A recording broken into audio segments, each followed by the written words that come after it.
Hello friends, જય જિનેન્દ્ર, જય શ્રી કૃષ્ણ. લવ at first બાઇટમાં તમારું સ્વાગત છે. આજે હું તમારી સાથે શેર કરીશ ઇન્સ્ટન્ટ બની જાય એવા સોફ્ટ સ્પોન્જી સેન્ડવિચ ઢોકળા, જેમાં નથી આથો લાવવાની જરૂર કે નથી દાળ ચોખા પલાળવાની જરૂર. આ ઢોકળા બનવાના છે રવામાંથી. તો ચાલો સ્ટાર્ટ કરીએ ઢોકળા બનાવવાનું. એક વાસણમાં પહેલાં 1.5 કપ રવો લેવાનો છે. મેં અહીંયા મીડિયમ સાઇઝનો રવો લીધો છે. જો રવો જાડો હોય તો મિક્સરમાં એને પીસી લેવાનો. એમાં મેં 1 કપ દહીં નાખ્યું છે અને 1 કપ પાણી નાખ્યું છે અને બધું મિક્સ કરી લેવાનું છે.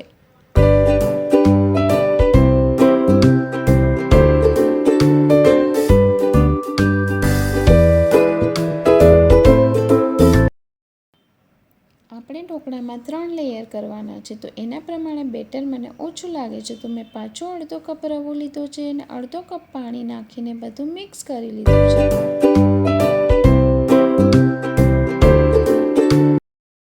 હવે 10-15 મિનિટ માટે બેટરને રેસ્ટ કરવા દેવાનો છે, જેથી રવો બરાબર ફૂલી જાય. ત્યાં સુધી ગ્રીન ચટણી બનાવી લઈશું. એના માટે મેં મિક્સર જારમાં 2 ટેબલસ્પૂન સિંગદાણા, કોથમીર, લીમડાના પાન, 5 તીખા લીલા મરચાં, 1 આદુનો ટુકડો, 2 ટીસ્પૂન સાકર, 1 લીંબુનો રસ, સ્વાદ પ્રમાણે મીઠું, થોડું પાણી, 3-4 ટુકડા બરફ નાખીને પીસી લીધું છે. બરફ નાખવાથી ચટણીનો કલર એકદમ ગ્રીન રહે છે અને કાળી પણ નથી પડતી. ગેસ ઉપર સ્ટીમરમાં પાણી અને સ્ટેન્ડ રાખીને ગેસ ઓન કરી દેવાનો છે અને એમાં તેલથી ગ્રીસ કરેલી થાળી રાખી દેવાની છે. હવે આપણે બેટર ચેક કરીશું. તમે જોઈ શકો છો કે બેટર થીક થઈ ગયું છે. તો મેં અડધો કપ પાણી લીધું છે. બધું પાણી એકસાથે નથી નાખવાનું, થોડું થોડું પાણી એડ કરતા જવાનું છે અને હલાવીને ચેક કરતા જવાનું છે. મેં અહીંયા અડધો કપ પાણી એડ કરી દીધું છે, એટલે ટોટલ 2 કપ રવામાં 2 કપ પાણી અને 1 કપ દહીં વાપર્યું છે. હવે આમાં સ્વાદ પ્રમાણે મીઠું, 1 ટીસ્પૂન સાકર, 2 ટીસ્પૂન આદુ મરચાંની પેસ્ટ, 2 ટેબલસ્પૂન ઓઇલ નાખીને બધું મિક્સ કરવાનું છે.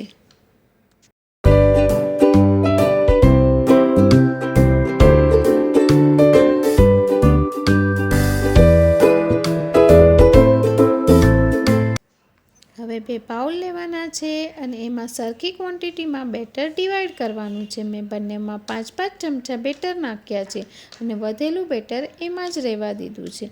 હવે આપણે ફર્સ્ટ લેયર માટેનું બેટર લેશું અને એમાં 1 ટીસ્પૂન ઈનો નાખશું. ઈનોને એક્ટિવેટ થવા માટે ઉપર થોડું પાણી નાખશું અને બેટરને એક જ ડાયરેક્શનમાં હલાવશું.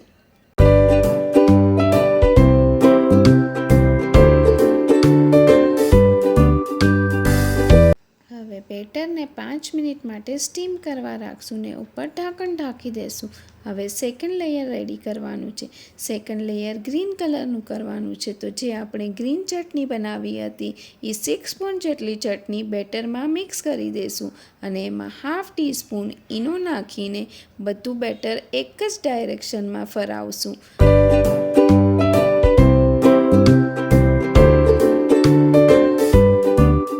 સેકન્ડ લેયરને પણ 5 મિનિટ માટે સ્ટીમ કરવા રાખી દેશું અને ચમચાની મદદથી બધી બાજુ ફેલાવી દેશું અને ઢાંકણ ઢાંકીને સ્ટીમ કરવા દેશું.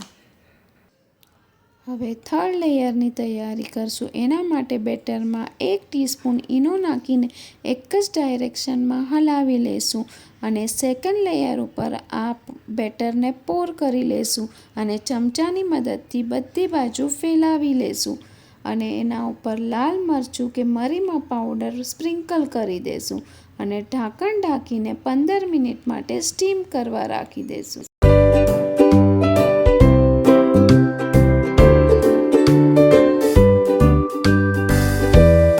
ઢોકળા સ્ટીમ થાય છે ત્યાં સુધી ઢોકળા પર કરવાના વઘારની આપણે તૈયારી કરી લેશું.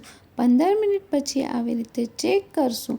જો છરી ક્લીન બહાર આવે તો સમજવું કે આપણા ઢોકળા સ્ટીમ થઈ ગયા છે. હવે વઘાર માટે 2 ટેબલસ્પૂન ઓઇલ ગરમ કરવાનું છે.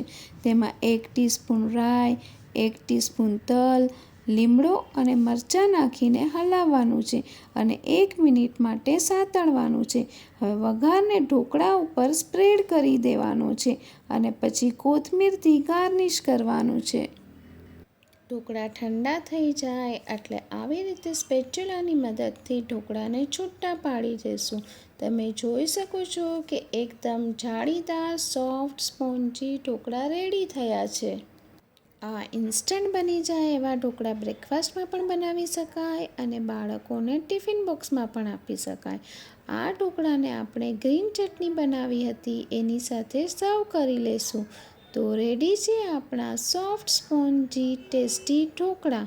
જો તમને મારો આ વિડીયો ગમ્યો હોય તો લાઈક કરો, શેર કરો, કમેન્ટ કરો અને મારી ચેનલને સબસ્ક્રાઈબ કરો.